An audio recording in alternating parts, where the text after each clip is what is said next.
So class 11th, good morning to all of you. So today I will discuss question number 24. The question number 24 is March 4, 20 purchase building for 1,50,000 and incurred expenses 10,000 on its purchase. तो building purchase कर रहा है। जब building purchase करेगा तो आपको पता है, हमने बताया था कि आप सबसे पहले यहाँ पोस्ट करिएगा generalized the following journal entries in the books of what ever question given है। तो केवल अगर नहीं दिया है तो जर्नल एंट्रीज, ठीक है, date, particular, LF, debit, credit. तो फर्स्ट एंट्री है आपकी मार्च 4 की। मार्च 4 में एंट्री बना रहा है परचेज बिल्डिंग फॉर 1,50,000 और उस पर एक्सपेंस कर रहा है। कितना एक्सपेंस कर रहा है? 10,000।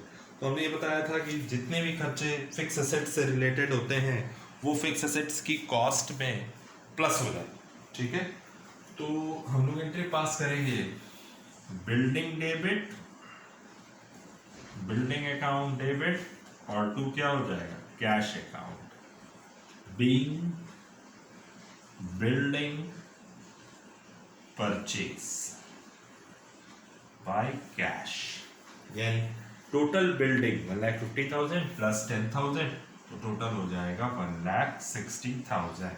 Now the next entry in this question, Satish, who owed 20,000 is declared insolvent. 60 पैसा is received from his estate. Satish क्या थे? सतीश से हमको पैसा लेना था। सतीश हमारे क्या थे? डेटर्स थे। कैसे? सतीश को हमने क्रेडिट पे गुड सोल्ड किया था, जो कि हमको पैसा नहीं दे पा रहे हैं वो, और वो कह रहे हैं जितना पैसा है आपका 60 पैसा के हिसाब से आप हमसे ले लीजिए। यानी 60 पैसा कितना हुआ? 20,000 का 60% निकाल लीजिएगा, ठीक है।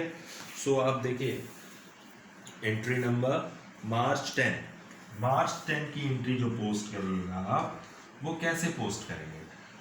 सतीश एक डेटर्स है हमारा, जो पैसा नहीं, जो कह रहा है 20,000 रुपीज, 60 पैसा को आप 60% कर लीजिएगा, ठीक है। तो हमको दे रहा है, वो कह रहा है हमसे कि हम आपको 60% ही दे पाएंगे, यानी 12,000 दे पाएंगे, यानी बाकी पैसा डूब गया। तो इसका मतलब है वो बैड डेट्स है। तो हमें जितना पैसा मिला, तो cash account debit, what comes in? Cash comes in. Bad debts debit, कुछ पैसा हमारा डूब गया, तो बैड डेट्स अकाउंट डेबिट। और देने वाला कौन? मिस्टर सतीश। सतीश को आप क्रेडिट कर दीजिएगा। Now the next important thing कि आपको पैसा मिला कितना और कितना बैड डेट्स हो गए। अमाउंट रिसीव, यहाँ पे डालिएगा narration, amount receive from Satish and the balance write off. Amount receive from Satish and balance write off as a bad debts, ठीक है। अब आप कैसे, कितना अमाउंट आपको रिसीव हुआ? हमने कहा ना कि 12,000 रिसीव हुआ, टोटल 20,000 मिलना था, जिसमें से 8,000 डूब गया, जिसमें से 20,000 रुपया टोटल हो गया आपका। Now the next thing, paid 500 for repairing the office furniture. अगर आप रिपेयर पर एक्सपेंस कर रहे हैं, एंट्री नंबर 3 मार्च 15, और अगर आप रिपेयर्स पर एक्सपेंस कर रहे हैं तो रिपेयर्स आपका एक्सपेंस है, तो रिपेयर्स अकाउंट डेबिट, और टू क्या हो जाएगा? To cash account, being repair charges paid, ठीक है। कितना रिपेयर चार्जेस पेड हुआ है? 500। Now the next thing in this question, proprietor withdraw for his personal use goods and cash, 5,000 cash, 2,000 goods, total कितना हो जाएगा? 7,000, ठीक है। सो आप जब प्रोप्राइटर कैश विड्रॉ कर रहा है, एंट्री नंबर 4 मार्च 18 की एंट्री है ये, ठीक। तो आपको बताया था मैंने कि ड्राइंग्स होता है वो, और ड्राइंग्स खतरनाक होता है कंपनी के लिए। तो टू कैश भी निकाला है और टू गुड्स भी हमारी फर्म से चला गया, ठीक है। कैश शॉर्ट हो गया, जिससे हमारी कैपिटल रिड्यूस हो जाएगी अगर ड्राइंग्स होता है तो। Being withdraw for personal use, कितना पैसा कैश से विड्रॉ किया उसने? 5,000, और गुड्स विड्रॉ किया है 2,000 का। तो आप लोग फॉर्मेट क्रिएट कर लीजिएगा, 7,000। ठीक। एंट्री नंबर 5 कह रहा है कि परचेज द फॉलोइंग आइटम्स, जैसे आयरन सेफ है, फाइलिंग कैबिनेट है, कंप्यूटर है, पोस्टेज एंड स्टेशनरी। ठीक है, तो हमारे पास पहली चीज तो इसमें हम चेक करेंगे इसमें कि कितना पार्ट ऑफिस इक्विपमेंट का है। यानी ऑफिस इक्विपमेंट हमारा आयरन सेफ है, फाइलिंग कैबिनेट है और कंप्यूटर, पोस्टेज अलग है, स्टेशनरी अलग है। ठीक है ना। तो हम लोग एंट्री पास करेंगे इसकी मार्च 20 में जो एंट्री पास होगी, office equipment account debit.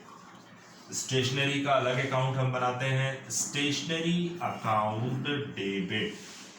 Postage का अलग बनाते हैं, postal charges, postage account debit. ठीक है, तीनों अलग अलग है, क्योंकि फाइलिंग कैबिनेट ऑफिस इक्विपमेंट है, कंप्यूटर ऑफिस इक्विपमेंट है, और क्या है आपके पास आयरन सेफ। तीनों का काम हम ऑफिस यूज के लिए करते हैं, तो ऑफिस इक्विपमेंट। स्टेशनरी एक अलग पार्ट है, books, copy, pen, stationery. Postage charges अलग होता है, आपको पता है पोस्टेज का मतलब क्या होता है।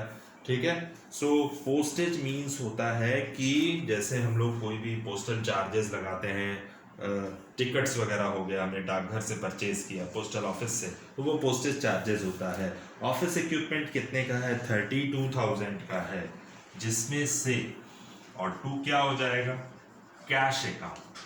ठीक है, तो 2 कैश अकाउंट हो गया। अमाउंट स्पेंट, यहाँ लिखिएगा amount spent on office equipment and stationery postage charges। ठीक है, amount spent, office expense, office equipment, stationery and postal charges। हम स्टेशनरी का पॉइंट देखते हैं कितना है, 150 और 200 रुपीज पोस्टेज। तो 32,350 रुपीज आपके कैश क्रेडिट हो जाएंगे, 32,350। ठीक है, आइए last entry, paid electricity charges. March 28 में अगर हम किसी इलेक्ट्रिक बिल का पेमेंट करते हैं तो वो भी हमारा एक्सपेंस है। ठीक है, so electricity charges debit, entry pass करिएगा, इलेक्ट्रिक सिटी चार्जेस डेबिट। और वो कैश से भी दे सकते हैं, बैंक से, लेकिन आई थिंक कैश से दिया है, तो बीइंग इलेक्ट्रिसिटी चार्जेस पेड। ठीक है, कितना इलेक्ट्रिसिटी चार्जेस पेड किया है, 1600 रुपीज। ठीक है, अब 2 एंट्री हमारे पास और बची है, वो क्या क्या है वो आपको बतानी। ठीक,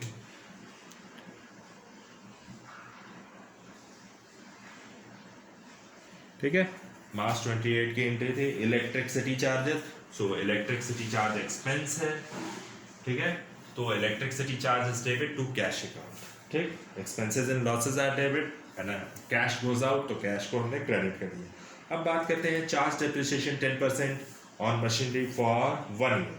यानी डेप्रिसिएशन चार्ज कर रहा है, डेप्रिसिएशन हमारे लिए क्या है, नुकसान है। और किस पर डेप्रिसिएशन चार्ज हुआ, किसकी वजह से मशीनरी की कॉस्ट रिड्यूस हुई, यानी किसकी वजह से मशीनरी की कॉस्ट रिड्यूस हुई, डेप्रिसिएशन के अकॉर्डिंग, डेप्रिसिएशन के कारण। यानी डेप्रिसिएशन हमारा लॉस होता है, depreciation on machinery account debit, और टू मशीनरी को इसलिए क्रेडिट किया क्योंकि उसकी कॉस्ट क्या हो गई, रिड्यूस हो गई। होती तो फिक्स एसेट्स है और मशीनरी ऑलवेज डेबिट होती है, जितनी बढ़ती जाएगी उतनी डेबिट, जितना माइनस होता जाएगा उतना क्रेडिट। तो डेप्रिसिएशन क्या करता है, मशीनरी की कॉस्ट को रिड्यूस करता है, इसीलिए हम क्या कर रहे हैं, उसको क्रेडिट कर रहे हैं। Being depreciation charge on machinery 75,000 into 10%, तो आ जाएगा आपका 7500 डेबिट, 7500 क्रेडिट। अब आए बात करते हैं लास्ट एंट्री जो है wages, outstanding wages at the end of during the year, यानी मार्च 31 में अगेन वेजेस जो है, वेजेस क्या है, हमें इसका मतलब है वेजेस का पेमेंट नहीं हुआ, तो वेजेस तो एक एक्सपेंस होती है, expenses and losses are debit, wages account debit, and to what? Outstanding wages. Why outstanding wages? Because of wages not paid into the in the cash. यानी इसका मतलब है कि wages का पेमेंट कैश में अभी तक नहीं किया गया. अगर पेमेंट कर दिया जाता तो एंट्री होती wages debit, because wages is expenses and expenses and losses are debit, and what goes out to cash account हो जाता वहाँ. तो what goes out credit, so to cash account. But wages not paid, it means outstanding. So outstanding word show the liabilities. So outstanding word अभी paid करना बाकी है. So outstanding wages. ठीक है. So being wages outstanding. कितनी wages outstanding है हमारी? 6,000 rupees. ठीक है. तो ये है आपका क्वेश्चन नंबर 24.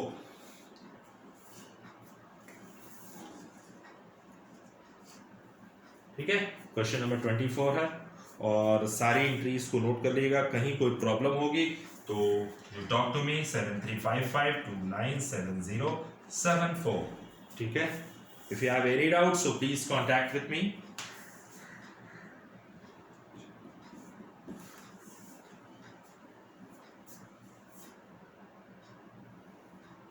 टोटल कर लीजिएगा तो टोटल आएगा 234950. ठीक है. फॉर्मेट बना के टोटल कर लीजिएगा. Make a format regarding journal entries.